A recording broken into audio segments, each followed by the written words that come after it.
think we're all aware that the world today is full of problems. We've been hearing them today and yesterday and every day for decades. Serious problems, big problems, pressing problems, poor nutrition, access to water, climate change, deforestation, lack of skills, insecurity, not enough food, not enough health care, pollution.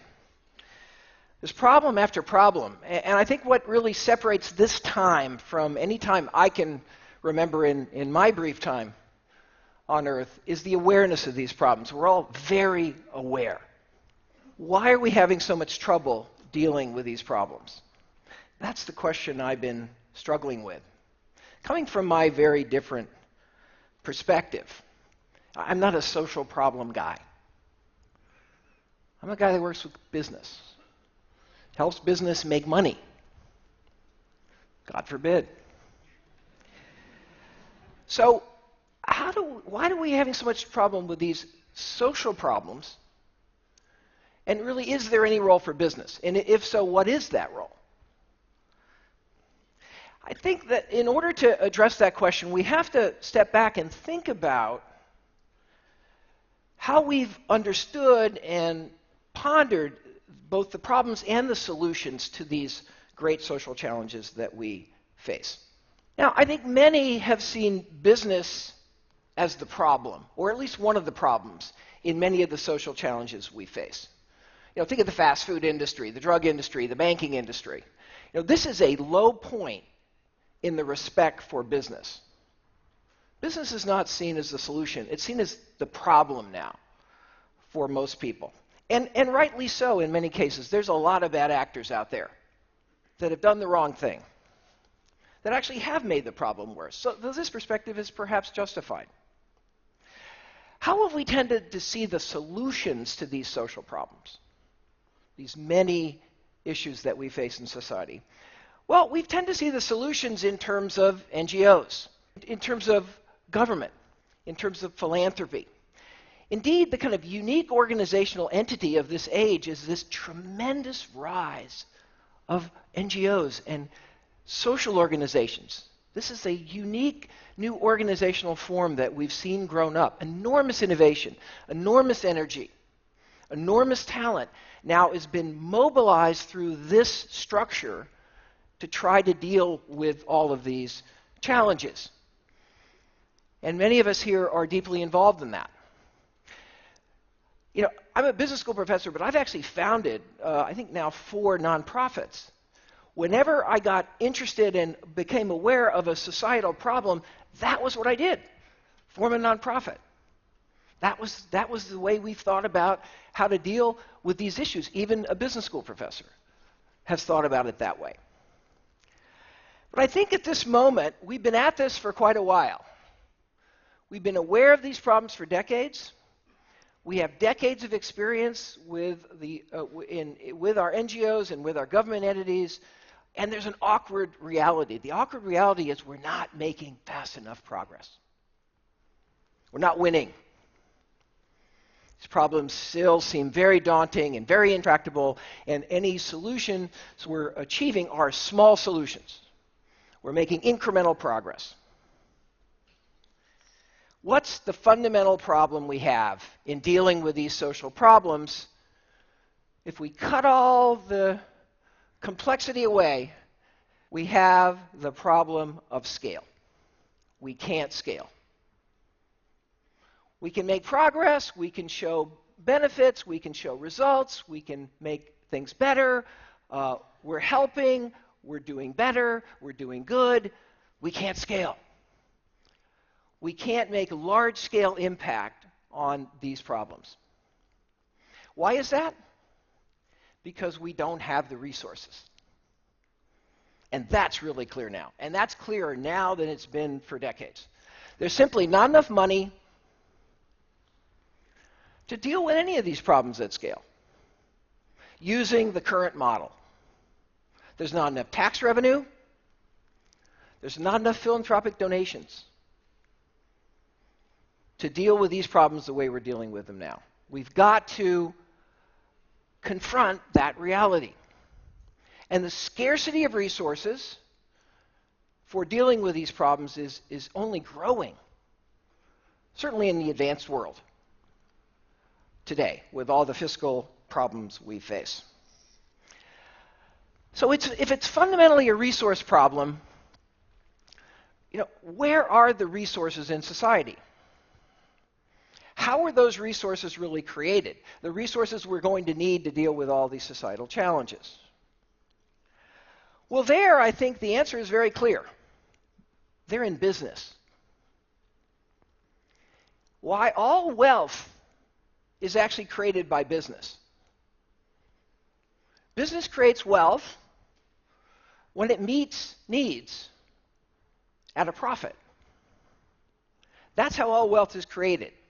It's meeting needs at a profit that leads to taxes, and that leads to incomes, and that leads to charitable donations. That's where all the resources come from.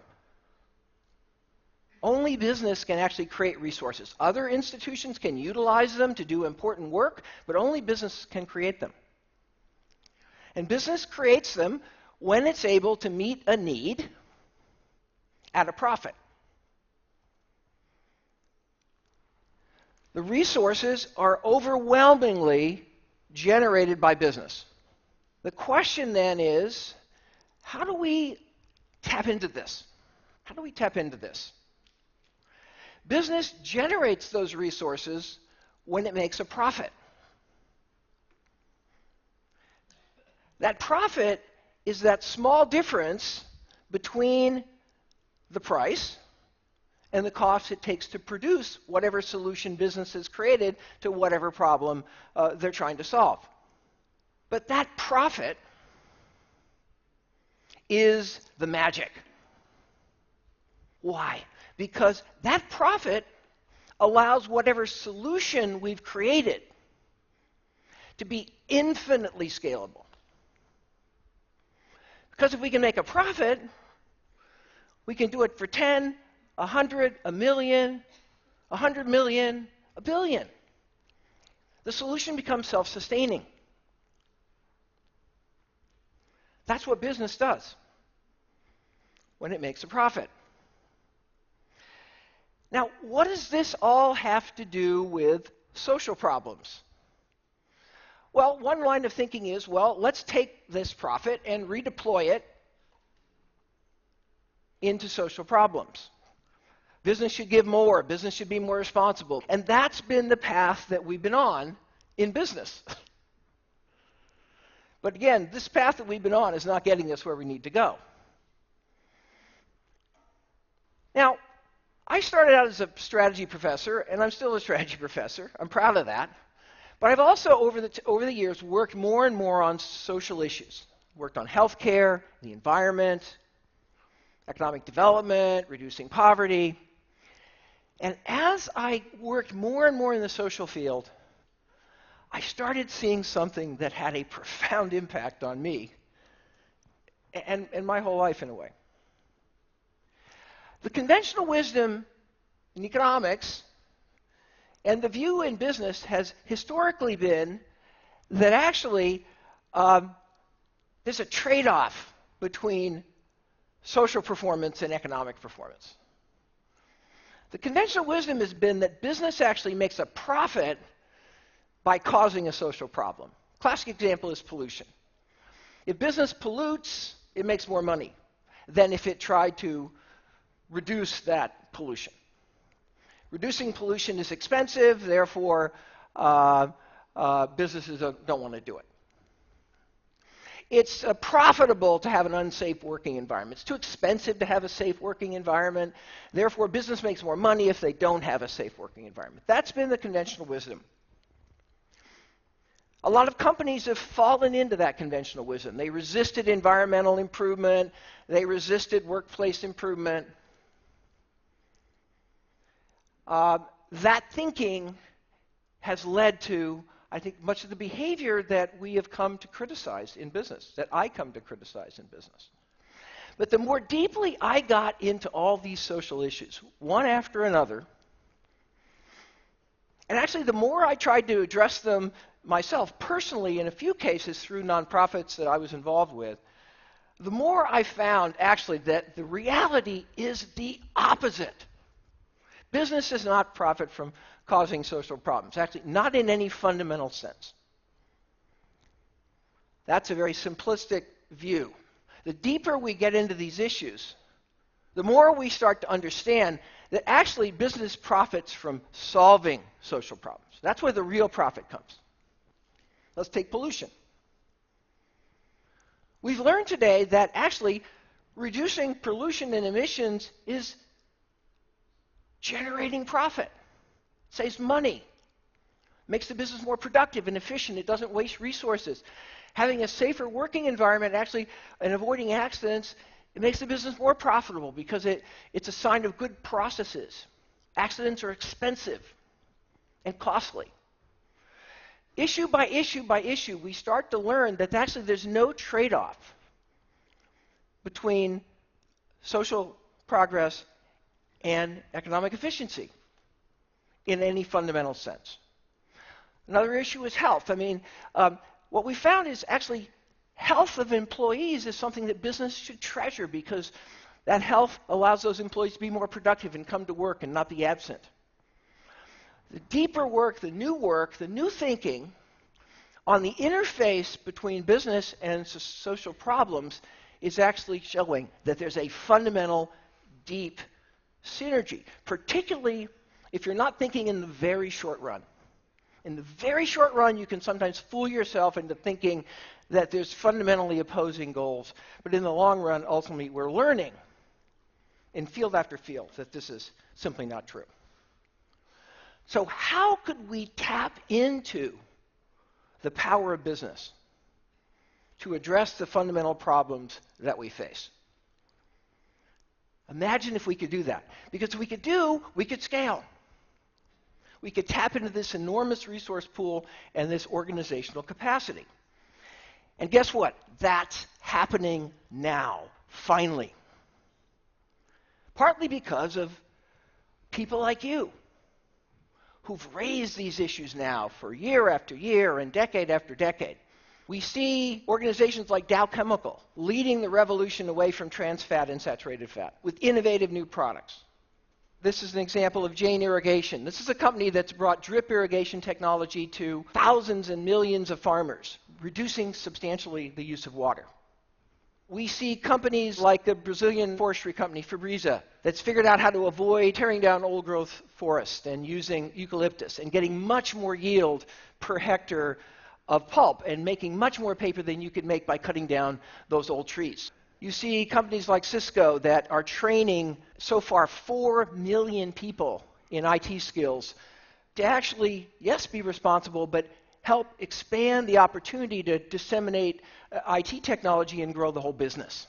There's a fundamental opportunity for business today to impact and address these social problems, and this opportunity is the largest business opportunity we see in business. And the question is, how can we get business thinking to adapt this issue of shared value? This is what I call shared value. Addressing a social issue with a business model. That's shared value. Shared value is capitalism, but it's a higher kind of capitalism. It's capitalism as it was ultimately meant to be, meeting important needs, not incrementally competing for trivial differences in product attributes and market share. Shared value is when we can create social value and economic value simultaneously. It's finding those opportunities that will unleash the greatest possibility we have to actually address these social problems because we can scale.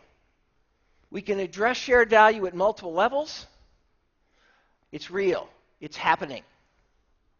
But in order to get this solution working, we have to now change how business sees itself. And this is thankfully underway. Businesses got trapped into the conventional wisdom that they shouldn't worry about social problems, that this was sort of something on the side, that somebody else was doing it. We're now seeing companies embrace this idea. But we also have to recognize business is not going to do this as effectively as if we have NGOs and government working in partnership with business. The new NGOs that are really moving the needle are the ones that have found these partnerships, that have found these ways to collaborate. The governments that are making the most progress are the governments that have found ways to enable shared value in business, rather than see government as the only player that has to, call the shots. And government has many ways in which it can impact the willingness and the ability of companies to compete in this way. I think if we can get business seeing itself differently, and if we can get others seeing business differently, we can change the world. I know it. I'm seeing it. I'm feeling it. Young people, I think, my Harvard Business School students are getting it.